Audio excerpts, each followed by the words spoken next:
आपके सामने आती है मरियम, वो बाप की बेटी बन के आती है। क्या वो आवाम की बेटी भी बन के आती है आपके सामने? वो कभी नहीं आती आपके सामने। आपके सामने बिलावल आता है, वो आपके सामने मंशूर पेश करता है। कभी आपने सुना उसके मंशूर को? उनका मंशूर को उनके बेटे सब कुछ लिखा है। करप्शन निरपाक से पाकिस्तान का कहीं तस्करा नहीं लगता उसमें।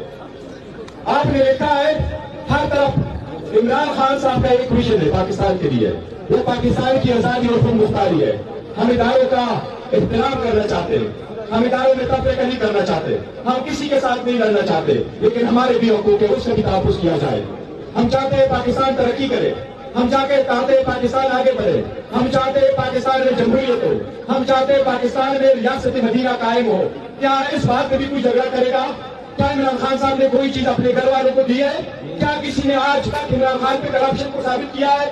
इमरान खान साहब के खिलाफ नेब का भी केस बना है, वो मिसयूज ऑफ अथॉरिटी का बोगस केस है, उसमें फिर भी करप्शन केस नहीं।